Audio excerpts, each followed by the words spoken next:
Hi, everyone. Welcome. Thank you so much for joining us today. In case we don't know each other, my name is Trish Zamora. I'm the Employee Wellness Specialist here at SCCOE. And I'm totally thrilled to be kicking off our Stress Less campaign today. It started last week, but today is really kind of the official day that we're getting into the meat of the program with our first wellness talk and webinar. How many of you guys are participating in the Stress Less campaign? Is everybody participating here? Oh, nice. Maleva. Okay, we gotta get, well, you're not alone. There's about 300 of us that are taking this journey together, so it's going to be super fun.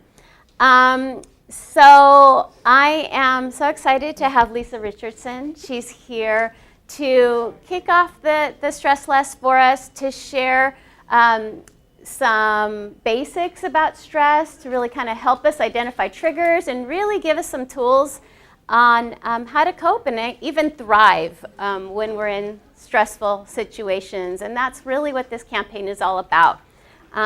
Lisa is a master's degree in kinesiology. She's a registered dietitian. She's the co-founder of the fitness clinic in Los Gatos. And if she looks familiar, you might have seen her on the NBC 11 News, where she shares her passion for health and educates our community. So grateful that you're here with us today. Grateful for Anthem EAP, who's coordinated us and introduced me to Lisa. And I'm going to let her take the show from here. Thank you. Thank you, Trish. Well, I also want to give a shout out that I had noticed when I looked through these slides that they were some of the most on point current. I usually think I have the most current information, and then the slides are just going to be a little backdrop. And then I found out that your pal here had a hand in developing them. So I feel like I'm already coming into a group that has some advanced knowledge, education, and I hope I can add to it.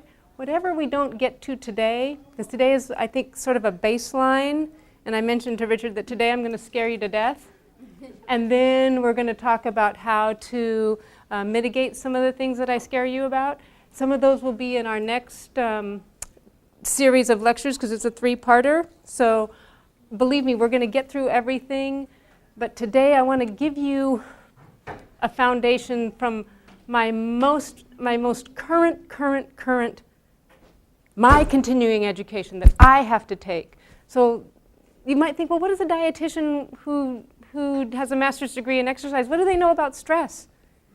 My current continuing education focuses almost entirely on this subject, because we realize that 7 of the top 10 causes of death are stress related. Stress causes 7 of the top 10 causes of death for men and women. You say, oh, well, my doctor was worried about my blood pressure.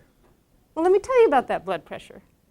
If you are constantly eliciting the stress response, and that cortisol and that inflammation is washing through your body, that stiffens your veins and arteries. When they become stiff, your heart has to work harder to pump the blood through.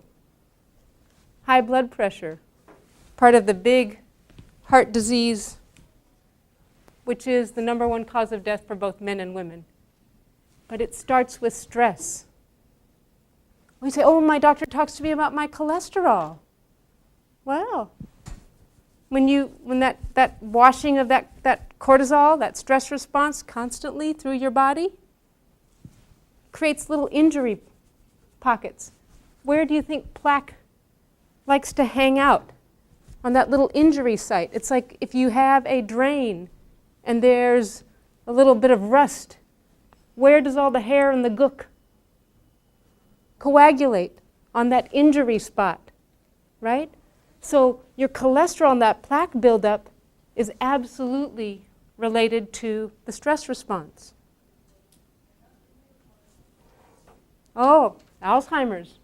That's just genetic. Alzheimer's, dementia, mild cognitive impairment. Constantly that stress washing through your brain, that cortisol release, leads to more Alzheimer's, dementia, mild cognitive impairment.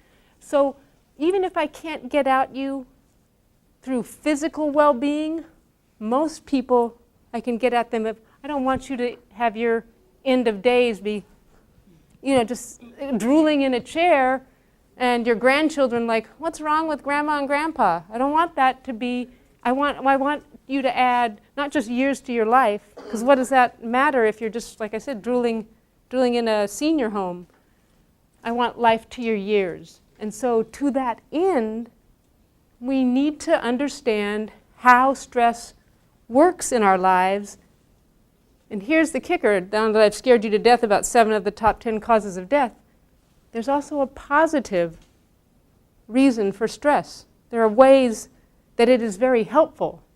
Does anyone remember, I would say this was in the 40s, Trish, maybe you know, but we just mentioned, do you remember the B.F. Skinner experiments, 40s and 50s, where they wanted to have no stress. Absolutely, they called them the Skinner box. They put, was it actual infants? No, it couldn't have, it was monkeys. Because the end result, it would not have been, it was monkeys, and they gave them absolutely no stress. They all ended up dying. So we know that that's not what we're after, is being completely rid of stress. But we want to be able to use it appropriately and not have it continually elevated. So my favorite example is that if someone is coming at you with a knife, you want your stress response to kick in, right? But if every time you walk past your teenager's room and you see the giant mess and the stress response kicks in, then you may be creating that harm effect, because you have to go by that teenager's room a lot as you're dropping off their laundry, as you're picking up the plates. Let's say, Trish and I both have teenagers, yeah. Nailed it. Yeah. It just is. I have a 26-year-old and I have a 16-year-old, and now I understand why people have them closer together. Because my poor 16-year-old has this menopausal mother who's like, there's no oxytocin left in me. It's like, you know what, honey, can you just make some macaroni and cheese tonight, please? I just don't feel like doing anything. He is a lovely child. Both my children are fantastic. But boy, I'm a different mom than I was with the 26-year-old. But I'm less stressed. It's very true about second children, whatever. It's not going to die. So, okay, so let's, any little questions before we start? Because that's my scare you to death. We're going to get on this, right? We're not going to allow this cortisol release, this pro-inflammatory condition, to take over our lives and exacerbate any genetic component we might have towards those 7 of the top 10 causes of death. We now know lifestyle counts for 70%, genetics only 30%. You are in total control of your outcome. All right. So we're gonna look at some triggers. So think about it. Think about, share with a neighbor or write something down. I'll tell you one of my triggers. I was on vacation and I was telling my guy, I said, oh, my Valentine's Day presentation got rescheduled. And I was like, I come back from vacation, I see, oh my God, it was in my book. Somehow I hadn't even seen that I had something on the 12th. So I land Thursday, all of a sudden, I can feel the stress response. I haven't connected with Trish, oh my God, oh my God, oh my God. So some stress. So that's one of my triggers, is when I don't feel, I haven't looked ahead to my calendar and feel prepared. Now, I was very lucky. I've been, this might surprise you to know, I've probably been doing this exact presentation, not with Trish's slides, but this presentation more than any other in the past 6 to 12 months. It is probably the one that is most requested. People have a lot on their plates, right? They have families, they have work, and then, from what I understand about your work, not only are you responsible for the student, then you have to answer to the parent, then you have to answer to the the government. Then you have to answer to whatever internal regulations you have. You see what I'm saying? You have a lot of things you have to be mindful about and careful about, that kind of like you're kind of always watching your back. So I would say that in a job you don't have a lot of room to freeform and freelance. And so sometimes that is a stressor in and of itself, that you have so many regulations that you're bound by. So that might be a trigger. So we're going to talk about triggers, how to know you're stressed. This is a little bit on the slides. I'm going to expand upon that. I deal a lot, doctors send me people a lot of times with just their, for the doctor, it's all about their fat cells, right? This person is not at the right weight. They always use weight. I hate weight. But sometimes people come in and I say, uh-oh, this is a stress body. So a stress body for women usually has a waist at the belly button of over 35 inches. For men, over 40 inches. A stress body tends to have lower HDLs, which are the part of your cholesterol that helps excrete extra cholesterol. It's a part of your blood lipids that it helps excrete the extra. So you have a low ability to excrete extra. There's the blood pressure is kind of borderline, right? The blood sugar, we're starting to get a little borderline blood sugar problems. So when I get that cluster of symptoms and syndromes, this is like classic a stress body. So usually I end up talking to people much more about stress. I do not micromanage food anymore. It doesn't work. It's not worked for, I don't know, I was born in 1960, so that's, I think, when dieting began. I think I was born with a calorie calculator in my brain that was implanted in the 1960s. And it didn't work. All those years of no fat, all these things that we did, right, that as a society we did not get less fat, less heart disease, and less diabetes. We actually expanded on all three of those frontiers logarithmically. We've messed that up completely. So I don't tend to micromanage people's food, but I try to work with their attitudes around food and what drives them to food. And that has to do with stress. So how do you know you're stressed? There are some definite, for me, there's some lab levels and some body cues. For you, there might be you want to nap all the time, or you can't sleep. It's kind of like the drug things, this may cause constipation or it may cause diarrhea. It may cause wakefulness, or you may sleep all the time. It may cause weight gain or weight loss. It may increase your libido. You may have no libido. So for yourself, right? Everybody responds differently, but I joke that I've had this crease in here since I was 2 years old. There's a picture of me, and so a lot of, I think I was a stressed out, unhappy little kid, always frowning. So if you start getting headaches, are you tense? You just know for yourself. Are you starting to not find any joy, in your life? They call it anhedonia, where you're not finding joy in life. Everything tends to be negative and a downer. And if you find the secret to that, please come talk to my business partner, because he was born that way. And the reason I'm in his life is because I try to be a little more of the half-full person. But right, that if you're a half-full person, you can never bring the half-empty person up. It only works the reverse. So I give you permission, and this is on the slides.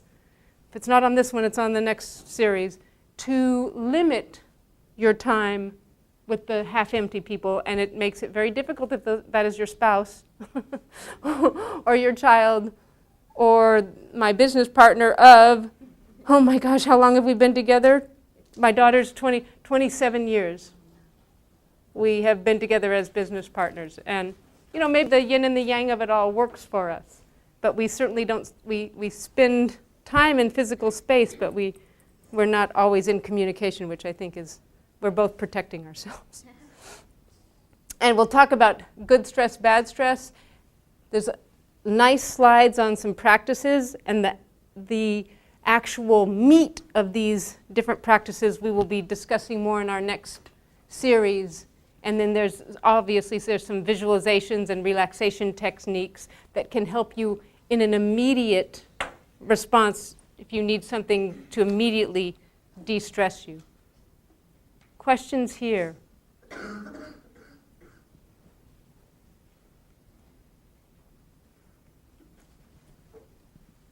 So I liked that second bullet point because the social media, if it's used in a comparative way, can be very, very stressful.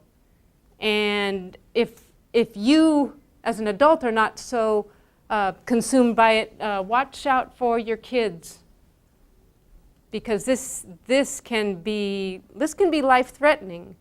And since you do work with that population, you want to be very careful about that social media aspect of their lives if it's causing problems with, suicidal tendencies, other self-harm behaviors. So this technology, boy, it's like, what would we do without it? But maybe we don't always need to know that our neighbor is sailing in the Cayman Islands on their new yacht. Maybe that's just not how we need to know. What I understand for grown-ups, the way that social media can be used most effectively is like, hey, I'm going to be in Tulsa, Oklahoma. Does anyone know a good restaurant there? So I do. It's called Naked Sushi. Trust me, it's really good.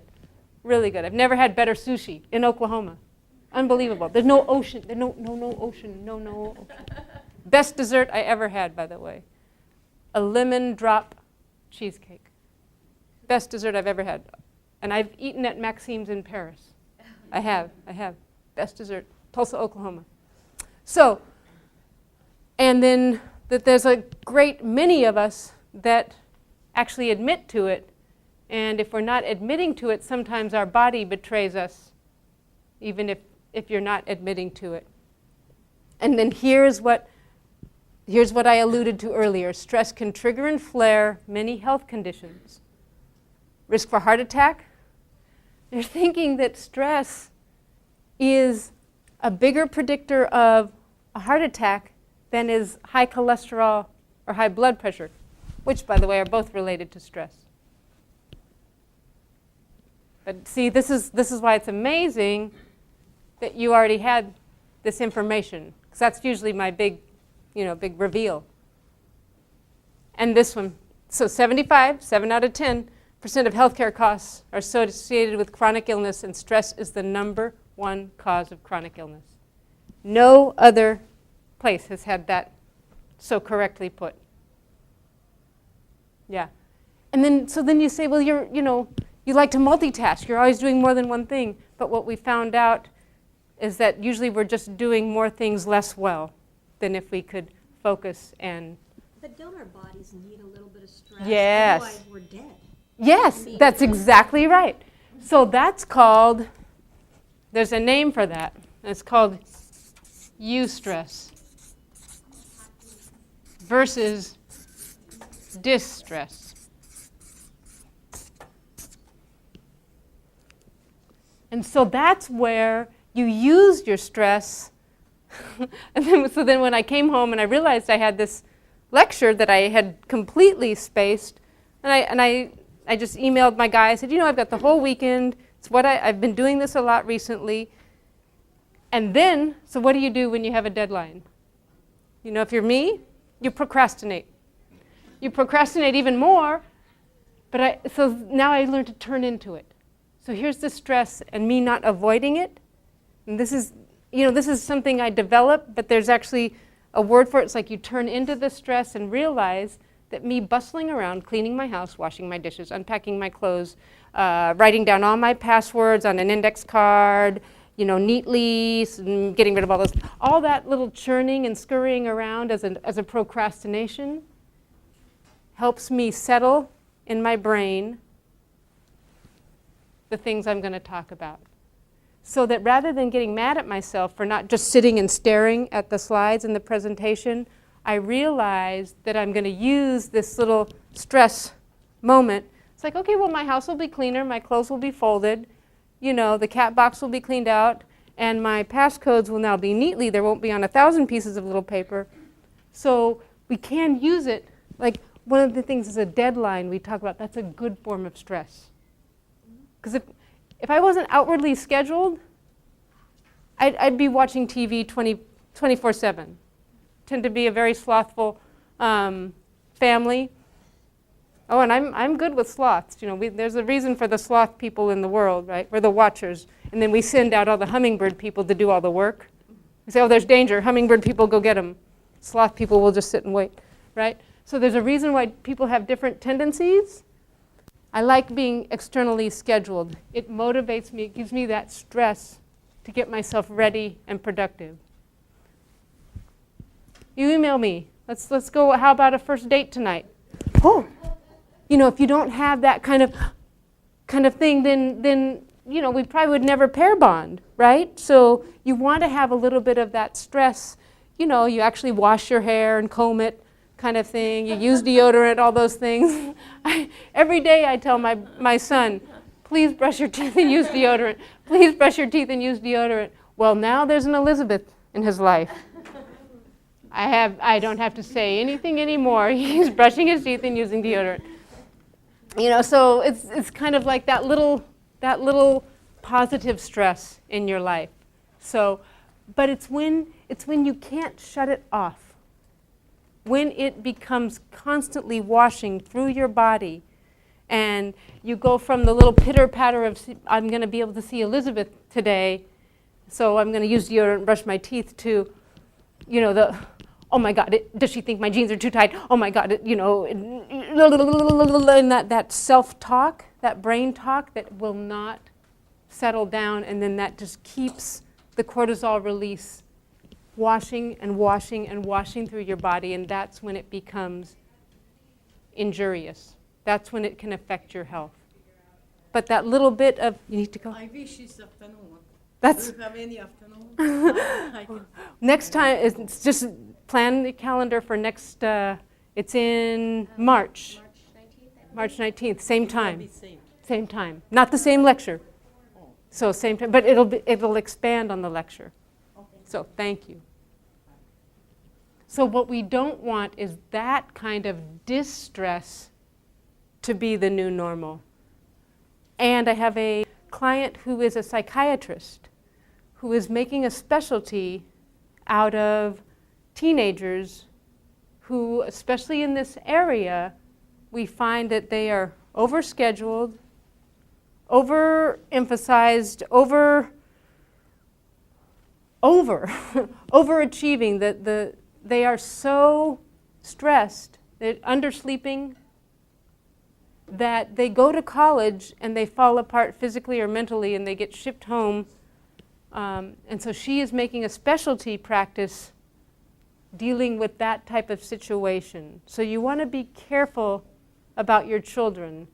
We all want, what's best, but my goodness, again, that kind of that comparison. If your kid isn't going to take AP classes, really? Is that the end of the world? If they're, in Los Gatos, we have had suicides because they got into Princeton and Yale, but because they didn't get into Harvard, there's a suicide. That's just, my daughter would say, this is like first world problems, and we're making ourselves crazy, we're stressing out our kids. So again, and imagine if part of your stress is micromanaging your child's life, imagine how much less your stress would be if you and your child had a discussion about maybe we're just going to dial it back a little bit. If you decide to go to junior college, really? In 100 years, is that really going to matter? Probably not. So think about that. Maybe there's ways that in your home life you can not have the stressed go, go, go, go, go, go, go, do, do, do, do, do, be the new normal.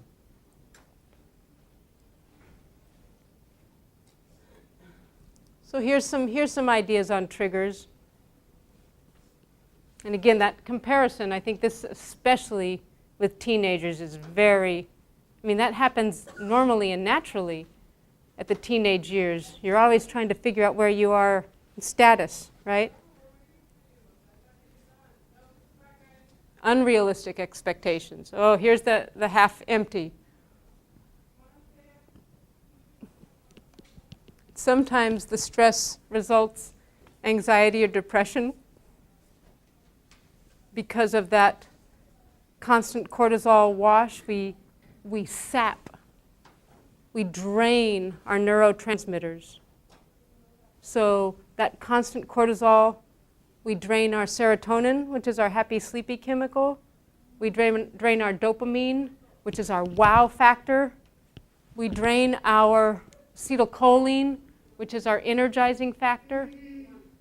So again, to protect your brain chemistry, that anxiety, to me, tells me that the serotonin has been being sapped. Other stresses, money stressors, weight stressors. Again, under stress, do you make your best choices around food and activity?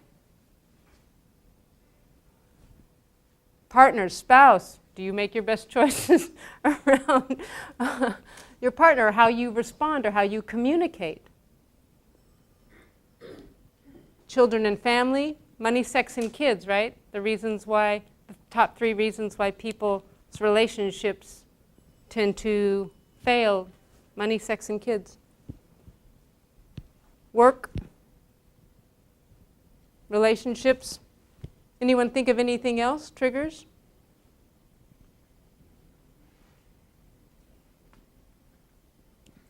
I see smiles. Someone's thinking of something. I was just being silly. Being around Trish. Yeah. Oh, yeah. That's interesting because the first time I gave this lecture, I remember it so clearly. I walked into a place where I did not know that 1/3 of the workforce had gotten laid off, like literally the day before. These people were in absolute terror that after the lecture they were going to go back to a pink slip on their desk. It was not a good situation. But one couple was so nice. They worked together. They shared the fact that it was very hard to drive together because he was always screaming at traffic, and that stressed her out. And so then I said, this might be a point of communication where you sit down before a trip and lovingly say, look in their eyes and say, when this happens, it gets me stressed out. Is there a way, you just try to problem solve. And one of the ways my mother does it is that she says, in her mind, when someone does something maniacal or crazy or insane on the road, she just says, well, maybe on their planet, yellow means stop suddenly. Or maybe on their planet, 6 inches is enough. And so that just, it just helps her. So yes, traffic is a huge one in this area. It's a huge one. I agree, because it's just something that you can only plan so much for. There's a lot more road rage too. Yeah. Than I've noticed. Mm-hmm. I agree. It's so scary to see. With a 16-year-old learning to drive, I say, Corey, what you have to remember is that sometimes a honking horn is not to you, and you have to manage your startle response to someone honking the horn, because you think, and then all of a sudden you make a worse mistake, you overcorrect. So again, that road rage, I always wish there was a way that we had a little beep, beep, like, be careful, versus, a road rage kind of thing, which doesn't usually help the situation. So yeah, there is a lot more road rage, again, because people they're cutting their lives, they don't have enough time, So they cut things close and they try to do one more thing, or they're trying to multitask. Gosh darn it, that horn interrupted my texting, kind of thing. So, so again, sometimes planning your day, and there's something at the end here about having a big calendar so that maybe you can spread out some of your commitments so that you are not so impacted, your time is not so impacted, so that you have a buffer or some breathing room around the things that you're choosing to do. Not to mention sometimes saying no. Oh, gee, I need you to make 3 dozen cupcakes for the school assembly, and oh, I forgot, Mom. Yeah, I was supposed to tell you this 2 weeks ago. And that's when you just go to Safeway and get them. No, that's when I stay up all night and do it. Yeah, so see, I would challenge that, because I'm someone who loves home cooking and prides myself on not doing things, and this is not about Safeway, but I love to do something a little different. We're going to Safeway and getting those cupcakes. And by the way, you're paying for them, because this is crazy to tell me so late in the game. Yeah. So just using your voice, taking a deep breath before you say, okay, honey, I'll stay up all night and do it. Taking a deep breath and saying, can you walk down to Safeway and bring them home? I'll give you the money if you walk and get them. Yeah. So thinking of ways to make sure that you do not get in that situation. Yeah, because even just like that example, my heart raced a little. Because you just do those things. I'm already stressed about my son's senior board. Right? Because in Los Gatos, there's a tradition that when your kid is a senior, the parents do this kind of like a memory board. And my daughter's was so good, and now it's like, oh my God, I can't have his be not as good. So since he was like 5 years old, I've had it planned in my mind. But I need elves to execute it. See, I'm very good at like the vision, but then the actual, this is the slothful me. It's a lot of collaging. But, if I have it in my mind, that's a big part of it. Because then it's just the flow activity of getting it done. Yes? We're trusting you, Lisa. You're our model. Yeah, I yeah. want to hear about the collage. Yeah. Maybe your school doesn't do that. And here we've talked about it. Your endocrine system responds with the adrenaline and the cortisol. Your body's ready for action, right? Heart pounds, muscles tighten, blood pressure. So, but again, as you mentioned, sometimes this is a good thing. If a tiger comes through the door, you're first out the door. Yeah. Not only that, if you have a deadline and you're stressed, you need that sense of urgency Yes. to get you to move a little quicker Yes. than you do. It sharpens your senses. It sharpens your reflexes. That's why knowing yourself, I used to get so stressed that I was such a procrastinator, and then I pivoted into it, and I said, you know what, this is my process, and that my procrastination allows time for things to settle in my brain so that when the deadline hits, it flows out. But you have to know yourself. You have to know yourself. So, and do what works for you. But I stopped beating myself up that I tend to wait to closer to the deadline to do things. Because beating yourself up just usually doesn't lead to anything. A lot of muddled, it's hard for your frontal brain is not engaged, your decision making is not engaged when the stress brain is activated. So your snake brain, if that takes over, it's only like run, fight, flight. Or women, sometimes we freeze. Right? Fight or flight or freeze. So if that's engaged, there's no decision making. So again, if I stop beating myself up, stop with all that negative talk and that stress response, and just let my frontal brain say, you know what? This is your process. You're just going to be vacuuming and washing dishes, and things are going to settle in your brain. It's going to flow out when you're ready, flow out more easily. So, but you have to find what works for you. But if you're not able to bring it back to the frontal brain, then that's a sign that possibly things are still the cortisol is still reacting and releasing into your snake brain. And here's what we talked about. Needed to be productive. Yeah, we cannot live without challenges, without stress. We cannot live without it. But chronic stress, it's the stress that you can't turn off. You're always that kind of thing. Yeah, when we're reacting emotionally or negatively, to me, that's our snake brain reacting. You know, we burst into tears, we run away, we shut down, we can't communicate. And this affects our entire life. So as a 2-time marriage loser, boy, do I understand this, as far as not being able to find my voice in a productive way to communicate. So, 58 years old, I think I'm a little better at it.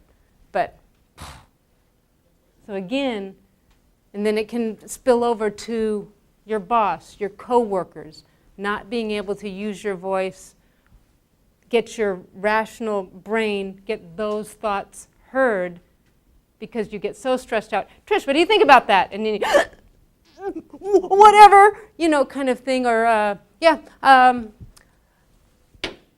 come see me at the end of the day. Like, if you're a boss, don't do that. Because all I'm doing is the whole rest of the day, I'm like, I'm going to get fired. What did I do? That kind of thing. So, can I... Do you have time for a quick chat? And then just say it. But that whole anticipatory waiting and wondering and that stress. Same with husband number 1. Oh, we'll see. That we'll see thing is like, Dad, can you do it? Can we do it or can't we? The we'll see is like so be careful about the we'll see, because that's kind of a passive aggressive, that's a stress inducer. You just don't know. So, questions on this?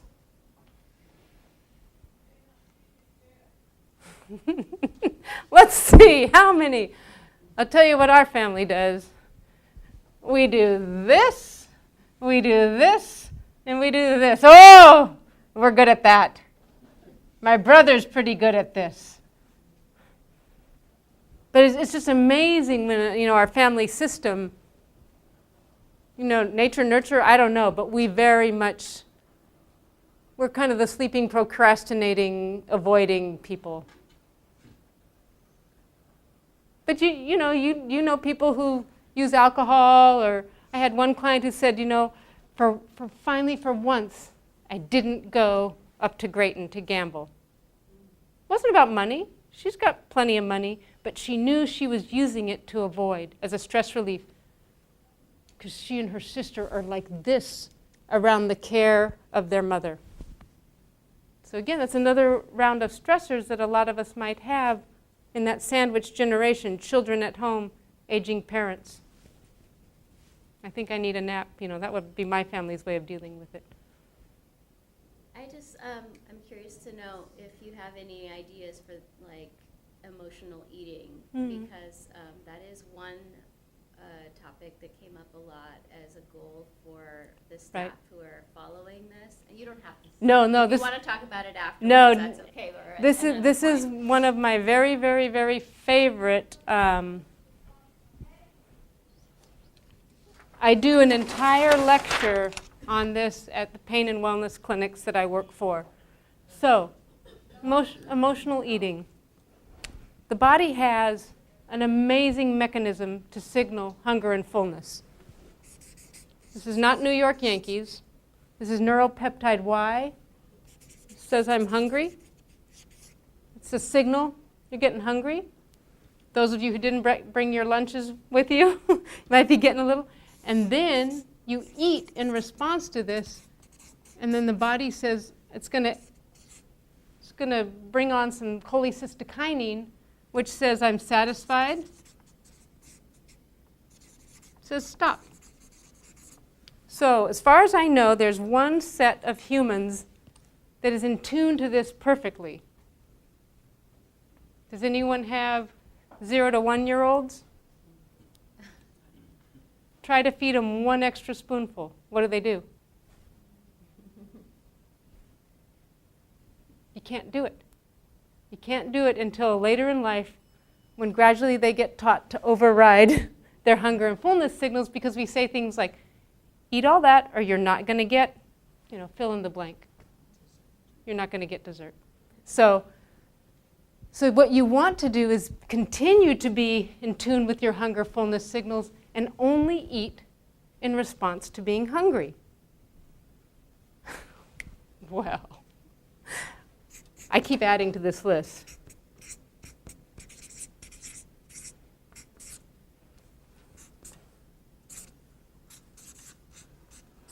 So we eat probably for every other reason besides hunger, right? We eat because we're hurt, we're angry, we're lonely, we're tired, we're bored, we're restless, we're overwhelmed and distracted because it's hot out, because it's cold out, because I made you your favorite. Aren't you going to eat it? I brought your favorite. I call that, company eating. And then the last one I just added recently is because it's there. Just because it's there. So when you are eating for any other reason other than hunger, CCK is not released. There's nothing to tell you to stop. So this is huge, huge, because if you're eating, to avoid feeling, there's nothing to tell you to stop. Does anyone watch My 600-Pound Life? These people have so much pain and hurt, and there's almost always an incest or a molest. And they say it over and over again, food is my only friend, food is my only comfort. They use food for all of this. It's never about hunger. So again, around food, if this is what you feel is an issue, and trust me, you do not have, everybody thinks, a person with extra fat cells, they have a food issue. Not necessarily, because you know that most bulimics are very normal size, most binge eaters, and I deal with eating disorders quite a bit. It doesn't. I don't care about your fat cells. I really don't. What I care about is that you are enjoying your food in response to your hunger. You stop when you're satisfied. And sometimes it's amazing when you pay attention. I didn't learn this till I was probably 47. It got served, I probably ate it. And then I realized that if I was really listening, oh gosh, I'm full, what sort of half a sandwich? So then yay me, I get a half a sandwich to have for dinner later. I don't have to cook. So again, it's something about being just mindful and attentive and listening. And when you're in stress, when you're in that stress mode, it makes you a little deaf. It's hard to hear those hunger fullness signals. So just as something to think about, that if you're not, it's like, well, I'm never hungry, I have to eat, right? Yes, you do. Sometimes with people like you that are very, have not heard their hunger fullness, I put you on the clock. I put you on a rhythm and routine until your hormones, your insulin and glucagon, get attuned to a rhythmic way of eating. One of the quickest ways to induce stress reaction, this is what I see all the time. I call it the Christmas tree effect. What'd you have for breakfast? Coffee? Oh, what'd you have for lunch? Oh, some coffee and a yogurt. Then I got home, couldn't understand why I was starving. So if you are coming to work with this, or trying to get through your day like that, and a stressor hits, you have nothing, you have no resources available to combat it. So one of the things I beg people to do, this is healthier, I can't think of any situation where this does not improve things, is I want you to eat food during your waking, working hours. I don't care if you have extra fat cells, you still deserve to eat. I have a translator at one of my lectures who's a very fluffy woman, lots of extra fat cells. She sat in on my lectures because she was translating them for years and years and years. I hadn't seen her for a while. She said, Lisa, because of you, I actually started to eat again, and she lost 50 pounds. She's still a large woman. That doesn't matter, but she actually started enjoying her food and understood that she deserved to eat, even though she's always going to be more of an Oprah type than a Kenyan runner type. You know, you have to be respectful of what nature made you. I never try to have a person fit into some arbitrary height, weight thing. You know, we're going to find the place where you feel comfortable and confident with your eating and you start enjoying your food instead of being stressed by it. The last thing I want is for our food plan that we create together to create more stresses. And a lot of times there's two little words I use, and I'm going to focus on the women here. If I say cottage cheese, sometimes I saw it back there. I saw it back there. Sometimes I go, ooh. Because when I was growing up, cottage cheese was a punishment food. It is a wonderful food, but if it has a punishment connotation for you, we're not putting it in your food plan. It's not going to happen. So I don't do any like those foods that you think you should eat. Well, if you don't like them, we're not going to do it. There's always options that we can get at what you love, what sustains you, and what fuels you appropriately, both physically and mentally. Skipping meals is one of the worst things you can do for your stress. So I would ask you to fuel yourself appropriately during your day. Does that help with emotional eating? It's actually my favorite lecture. It's my favorite lecture. Oh, and if you want a little guideline, this is from Tribole and Resch. They wrote a book called Intuitive Eating, and we talk about being in the 4 to 6, where 4 is gentle hunger and 6 is satisfied, not stuffed. Just because you go to the Bellagio buffet and you pay $35 does not mean that it's required to make yourself sick. Enjoy the artistic presentation. Enjoy the fact that I will never make prime rib for myself. I wouldn't know how to do that. So I'm going to avail myself of things that are special and wonderful that I didn't have to cook. But I have no compulsion, just because it's expensive, to take myself out of my comfort zone. So just think about that.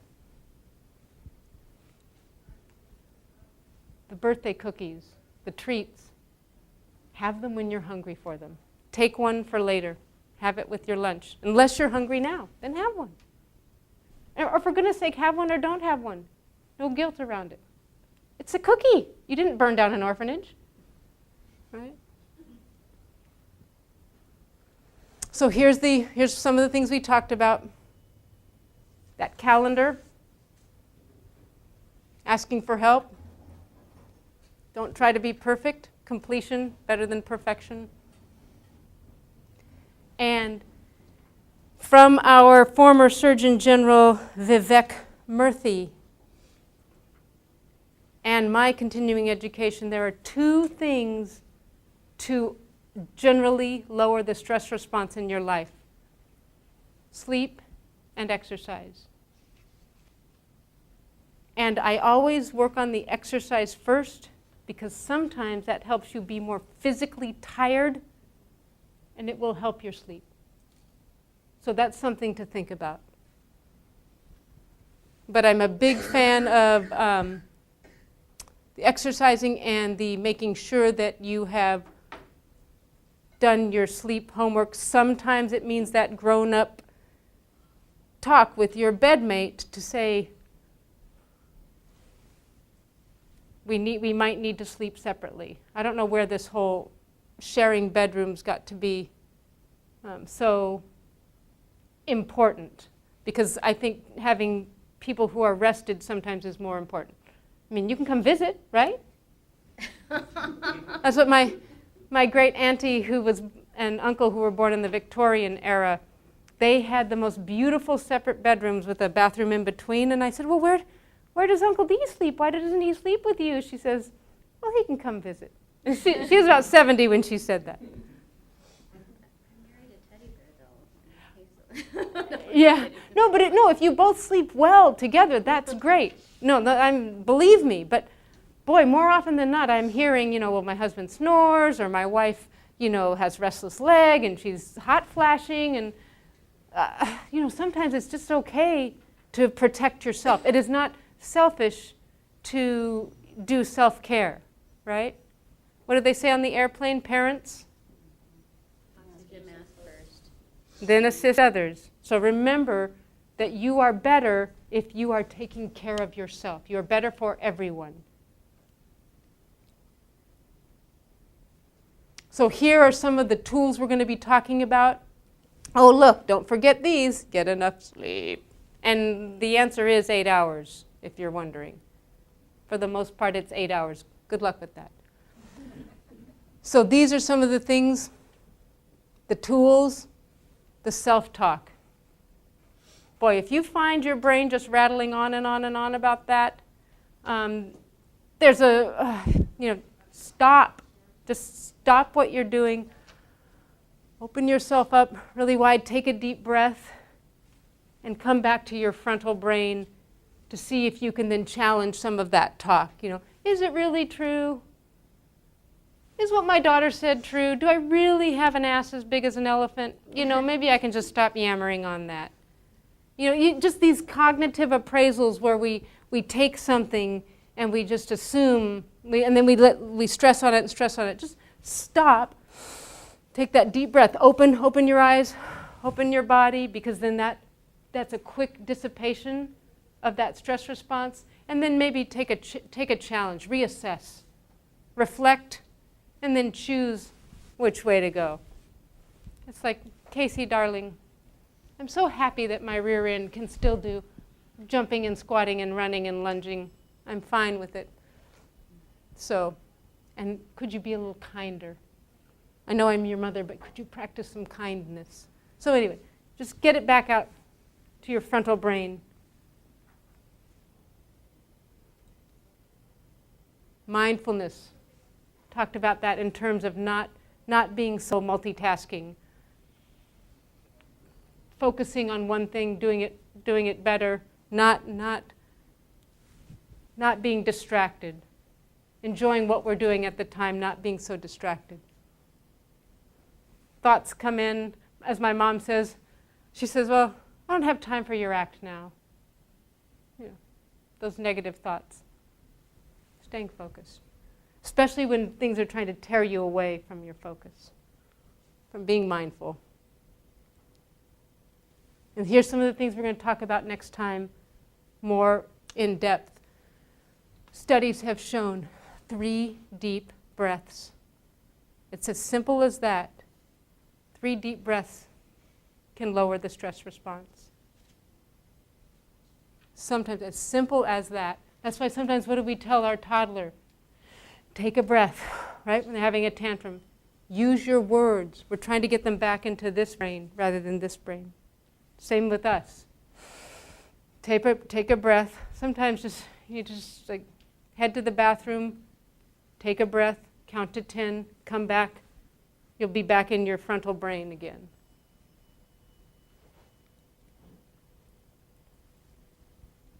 Positive attitude, pivoting into the stress. Saying, okay, today is going to be a really tight day. We can do this. Let's, being prepared, making that list, making a plan. You make a plan, you get hit with that cupcake request, you immediately make a plan. You either make a plan that you're going to stay up all night, and you'll be okay, we've all lived, and then that dissipates the stress because you've made a plan. Or you make a plan like we're going to leave 20 minutes early and we're going to stop at Safeway and we're going to get every cupcake out of every container and take it to school and present it and put it on a nice platter and present it like we made these. So, but making a plan is another way, absolutely, of dissipating the stress. It's like, you didn't bring the baseball equipment. It's in your car, and you went to work. Now, how am I going to get the baseball equipment? So then you say, okay, let's make a plan. I'm going to meet you in the parking lot. Blah, blah, blah. You make the plan. You dissipate that stress. Exercise. We talked about that. Lifting is actually, they've been finding that lifting weights long-term for stress relief. I love cardio, believe me. I love anything that gets you moving. But the lifting, we're going to be hearing more about that. Lifting heavy weights. Nutrition, we talked about that. Sleep. If you're struggling, get your sleep analyzed. If you think you might have apnea, restless leg, one of my specialty areas, yeah. This is 68 hours, yeah. I'll go with that. 12-hour fast between dinner and breakfast. Do not be eating late into the night. What's on tonight? I don't even know what my Monday shows are. Oh, Olympics. Of course. Your carbo loading will not help Michaela Schifrin, right? It will not help Nathan. Please let him land all those quadruples, right? So, 12-hour fast between dinner and breakfast. Again, don't micromanage what people eat, more like when and why. You're probably hearing a lot of that. And rhythmic routine. Your body can always handle an occasional, oh, we're going to stay up all night and bake.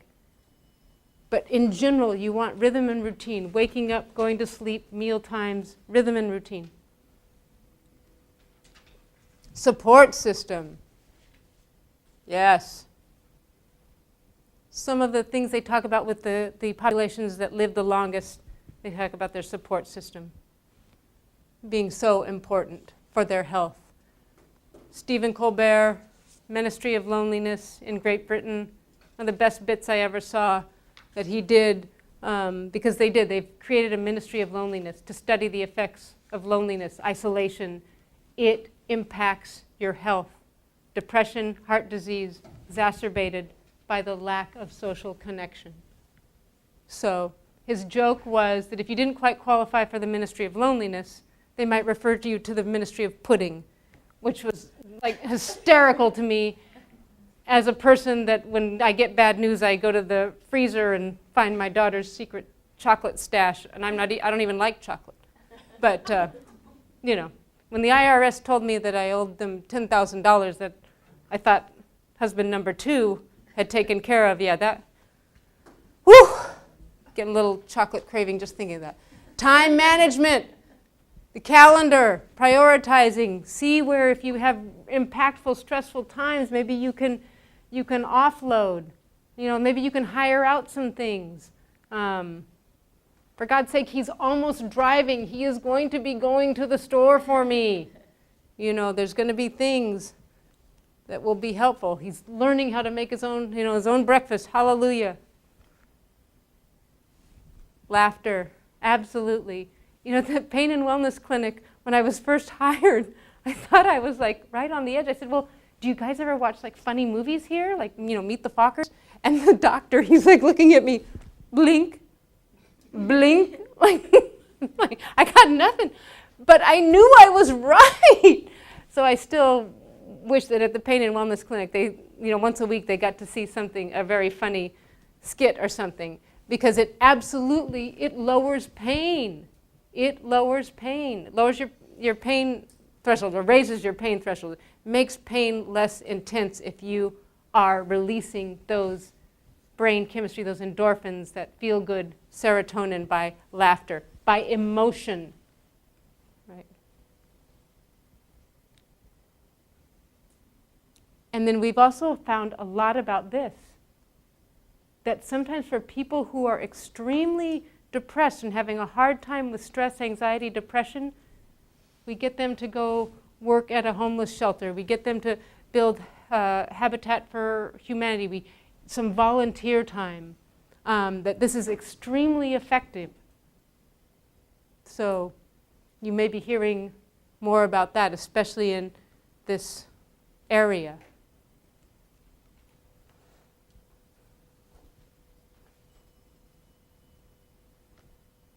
We're going to go more in depth on each in those toolbox areas the next couple of lectures. And think about maybe, here's some websites to help you. I would also, Robert Sapolsky, Why Zebras Don't Get Ulcers. Probably a book written at least 20 years ago that was so cutting edge. We're just now, and his latest book is called Fear, but he researches and researches and researches using baboons in Africa, and he has done so much research, but his original book, Why Zebras Don't Get Ulcers, is still quoted and quoted and quoted in all of my stress continuing education. And it's Sapolsky, Robert Sapolsky. I walked into that continuing education and I didn't understand why people were sitting against the wall 10 high. Every place was filled. I couldn't, because I didn't know of him. I was very lucky. I got to hear him. And I got 6 units of continuing education for it. It was awesome. And he also has a National Geographic, it's called Killer Stress. If you ever want to, if you can dial it up or look at it online, Killer Stress. And it's all about his research, shows him in the field. It's just amazing. Then the other thing is that you have available to you employee assistance program, because some things are very difficult and hard to sort through, and I would beg you to avail yourself of help should you need it. You know, they've heard it all before. You're not weird. You're not the first one. Don't feel shy or, your brain health is important. So take it seriously. And this is something that is such a privilege to have this as part of your employee assistance program. Not bad. Couple minutes over. I know.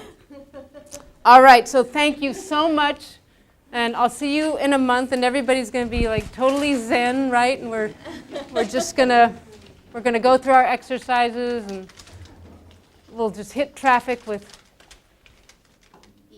ease. Thank you. You're welcome. Thank you, Lisa. You're welcome. Thank you.